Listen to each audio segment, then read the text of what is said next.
Alright people, hope you're having a good Sunday. I'm just out a stroll with the camera. Been got to do this wee video for a while, but never really got round to it.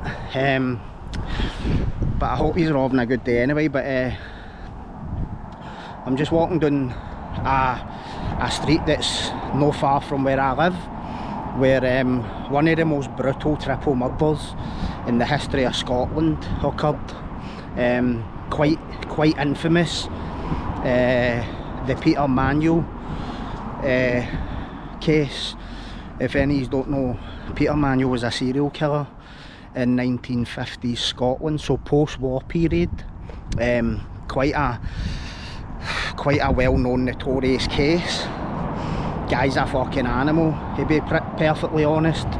But I always remember walking down this road because my auntie lived just up the hill, and I remember my grandmother telling me there was a family killed here and blah blah blah, telling me all about it. And I remember thinking, like, what a maniac. But also remember thinking, like, that happened here.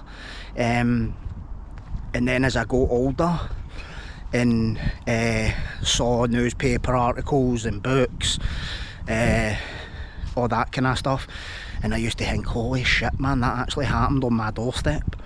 But the time that it happened, my family were still living in the Gorbals in the south side, so not that far away from here, to be honest. But then when my family moved here to this area, you know, we'd walk past and stuff, and my grandmother would tell me, as I just stated. But when I went to the police museum, I made a video obviously, and some of the artefacts from that case are in there. So like the death warrant, a replica of the murder weapon, all this sort of stuff. But it's quite jarring. It's quite jarring to know that this happened right on my doorstep. Quite eerie, if I'm honest.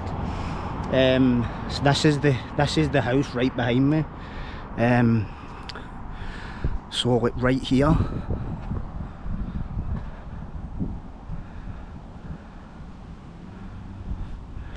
you know, so it's quite eerie to think that there was a triple murder happened there when I wasn't even born. In fact, my parents weren't even born. To think that this very pavement I'm walking on, Peter Manuel, was inside that house right behind me, man. And the guy was convicted. I think it was 8 murders, 7-8 murders, but obviously I would put money on it he's done more than that. They don't get caught for everything, these guys. But Christopher, give me my phone a minute. I'm out with Christopher. I was going to get him to be my cameraman, but end up deciding against it in case something goes wrong, know what I mean? But I'll read a wee bit. Christopher, go over there now. So hold on. I was just going to read a wee bit. I hope you can hear me alright. Hope you can hear me alright, because as I says, I don't have a mic on, so it's quite breezy outside. But so it says the 16th of September, I think this happened, 1956. It says police were called to this address behind me, the house of the Watt family. William Watt, who's the father, was on a fishing holiday in Argyll, and left at home was his wife Marion, his daughter Vivian, aged 16 at the time, and his wife's sister Margaret Brown. The Daily Help, Helen Collinson, had arrived at the house to find the curtains pulled and a glass panel on the front door was broken, and we know that Peter Manuel was a burglar, so that would make sense. When the police entered the house, they found Marion Watt, Margaret Brown and Vivian Watt shot dead in their beds. It was later established that a Webley service revolver had been the murder weapon, and when I went to the police museum, obviously there was a similar firearm in the display case. It wasn't the actual weapon, but it looks similar to a Webley revolver. I know like a couple of makes of firearms and stuff from reading Guns and Ammo as a kid, funnily enough. The police investigation again included Peter Manuel, and they obtained a search warrant for his parents' house at 32 4th Street, Uddingston, but to no avail. Manuel also refused to speak to him, and his father complained that the family were being victimised by the police. Fucking nuts, innit? See, that was my boy, mate, and they brought that kind of shit to my door, mate. He'd be getting battered, man. Fuck's sake. 3 murders, man, and you're trying to cover for him. Fucking maniac. Know what I mean? No that type of thing, no murdering innocent families and grating women. Know what I mean? Absolute fucking animal of a guy, man. But I'm just kind of scrolling through this. It says the police also suspected that William Watt, the father, a former War Reserve policeman, may have been involved in the deaths because he was out of town at the time on a fishing trip. Extensive tests were carried out to verify if Watt had driven back to Glasgow overnight, murdered the women, then returned to Loch Gilphead to complete his alibi. You know what the cops are like, know what I mean? Whilst the results of most of the tests were inconclusive, a ferrymaster and another motorist identified Watt as having made the journey, and both identified him in an identification parade.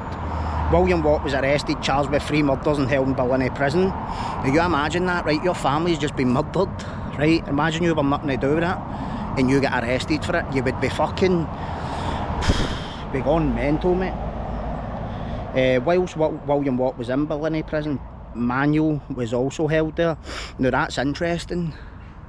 You know, imagine you were in Ballina at the same time as the person that killed your wife, your daughter and your sister-in-law. Game on innit, on the route.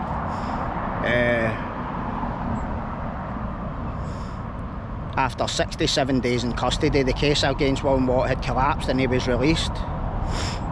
But that's absolutely fucking horrendous. Manuel wrote to a lawyer, like one of the top lawyers in Scotland, saying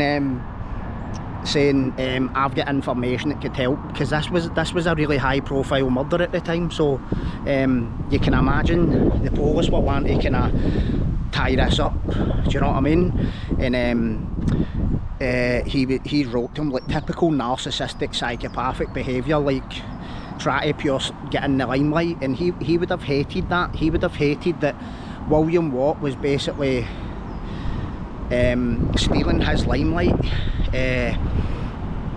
Kind of reminds me of the BTK case when 30 years after the first quadruple homicide, this lawyer, this professor of law, whatever it was, Robert Beattie his name was, he started writing about the case, saying he was writing a book and he believed BTK was dead and all that, and then that galvanised BTK to start communicating with the cops again, and ended up catching them, which is good.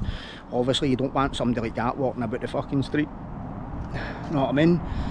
But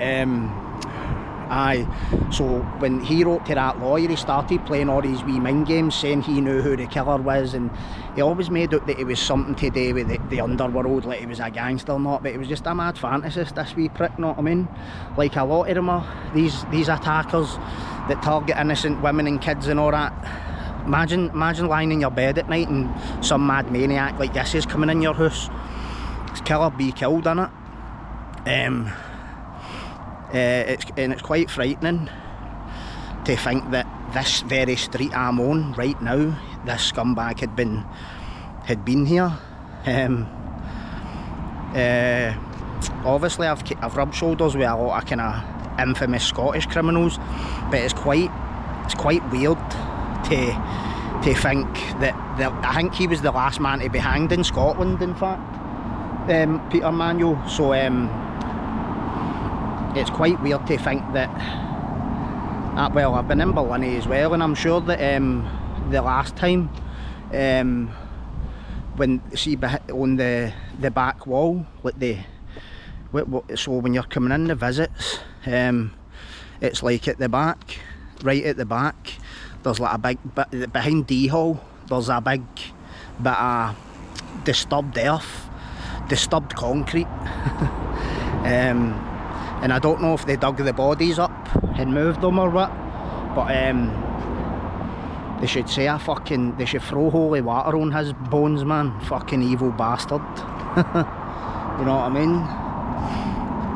Put his fucking skull in a stick it right outside fucking somewhere, just to show, know what I mean? Couldn't have hung him quick enough, man. Hope the rope was alright.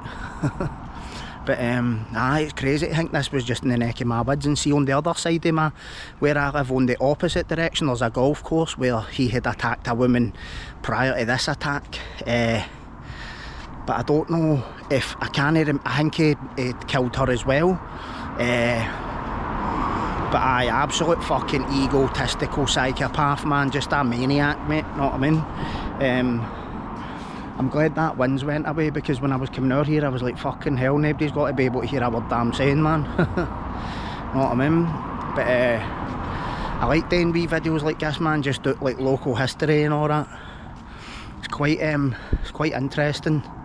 And the irony is, see another couple of murders that he done in another town not far from here. The house that they broke into, it looks exactly the same as that house I've just showed you.